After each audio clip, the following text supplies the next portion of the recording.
So ladies and gentlemen, you're just in time for yet another episode of the Plan B with Anthony Kiro. This is the only show that dares to give us alternative solutions to major problems that affect you and me. Sometimes back we did promise to look into matters employment creation. And unemployment being a problem that affects this country, we are here to offer solutions. So Anthony. Yes, sir. What is the Plan B? Thank you. Viewers, welcome. Yes, it's true. We had promised that we'll dwell into this issue of employment creation. And this is the first part of employment creation. Sure. And for the first part, I think we should focus on manufacturing. Mm-hmm. Why manufacturing? It's very simple. There's something called the manufacturing multiplier effect. Mm-hmm. One manufacturing job creates between 6 to 15 other jobs along the value chain. Mm-hmm. So on average, one manufacturing job creates 10 and a half jobs. Why 10 and a half? It's simple. One manufacturing job creates between 6 to 15 other jobs. So 6 plus 15? 6 plus 15 is 21. Divide by 2? 10.5. So that's why 10 and a half, 10.5. Mm-hmm. But for purpose of this discussion, let's say on average, one manufacturing job creates 10 other jobs. Okay. Why is this important? Mm-hmm. There are about 6 million Kenyans who are unemployed. So imagine looking for employment opportunities for 6 million people. Mm-hmm. Or alternatively, factor in the multiplier effect, which is 10. 6 million divided by 10, what do you get? 600,000. So which is easier? Focusing on 6 million people or creating opportunities for 600,000 people? 600,000. And that's why manufacturing is so important. Wow. Yes. Mm-hmm. Now, most people are employed in the SME category. Mm-hmm. Unfortunately, here in Kenya, when we talk about SMEs, we talk about SME traders. Mm-hmm. Rarely do we look at the other side of the coin of SMEs. Mm-hmm. SMEs are basically divided into 2 categories. They are the SME traders and the SME manufacturers. Mm-hmm. For purpose of this discussion, employment creation, we have to look at SME manufacturers. Mm-hmm. Now, the SME manufacturers are broadly divided into three categories. Which are? The first one are the innovative SME manufacturers. Mm-hmm. What do you mean by that? An innovative SME manufacturer is that one single company or that one single entity that is manufacturing a product that has never been made in Kenya before, such that if that person stops making whatever it is he's making, the country will import 100% of that particular product.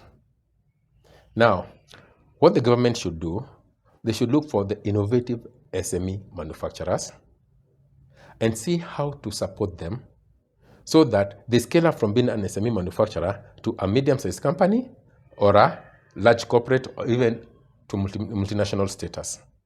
Why is that important? Because every innovative SME manufacturer is making a product never made in Kenya. So when supported to become a big entity, we are increasing on the number of products being made in Kenya. And therefore, there is the spiral effect of the multiple effect of other jobs being created even in other sectors, apart from the manufacturing industry, like in the service sector, depending on whatever the product is. Mm-hmm. So the first one are the innovative SME manufacturers. The second category are the SME manufacturers who are making a specific product, but they cannot meet the national demand. Mm-hmm. Let me give a practical example. There are many SME manufacturers who make car filters. But the car filters made in Kenya, we only use maybe about 10%. 90% imported. Why? 2 reasons. Quality and quantity. So what the government should do, they should get the people who make the car filters and then get the very best car filter manufacturers in maybe Japan, in Europe and America, come here and show our people what the best car filters, how to make the very best car filters. Then after they've left, the SME manufacturers can decide which is the best ones for themselves. Now, the highest probability is they may not have the capacity to buy the new machinery. So government should step in and help them get the new machinery.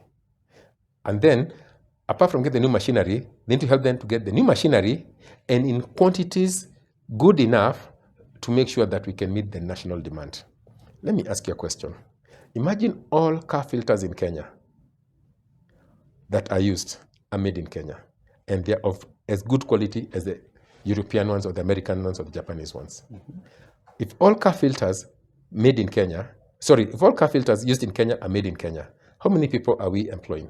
Very many. And guess what? If we make car filters that are as good as the imported ones, what do you think the other African countries will do? Just buy from us. Buy from us. Sure. Now, I've just mentioned car filters.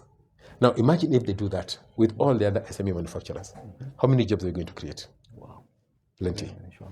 The third category are the SME manufacturers who are making products that have already been, the demand has been met by the multinationals. For instance, like those who are making cooking oil, maybe soaps. Let me give 2 examples. There is a new company, there's a company that started making some cooking oil. Don't not mention the name, but started making cooking oil locally. But the good thing is, the ingredients, the plant is grown here in Kenya. If government was to support such a company to expand, what will happen? It will require more people to grow whatever is required to make that cooking oil. And it's much healthier than the imported variety. The second one is there are Nathivu Concepts, actually based in Georgia.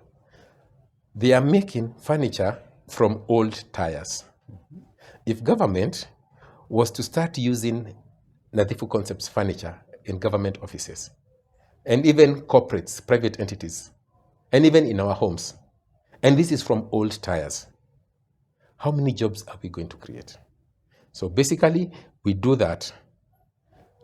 Remember some time back we spoke about our girls going to Saudi Arabia and going to the Gulf states? If we do that, we'll create more employment. Nobody will need to leave Kenya to go to other countries to look for employment. And in fact, it's people from other countries will be coming to Kenya to look for employment. Wow. That's the plan B. Those were quite simple but very practical solutions. Yes, sir. Wow. Someone get me the president to watch this content. Moses Kuria, what do you think? Wow. Wow. I hope you took notes. For any queries and concerns, reach us using this email address scrolling down below. You can also use our comment section. Wow. See you in the next part. I'm amazed.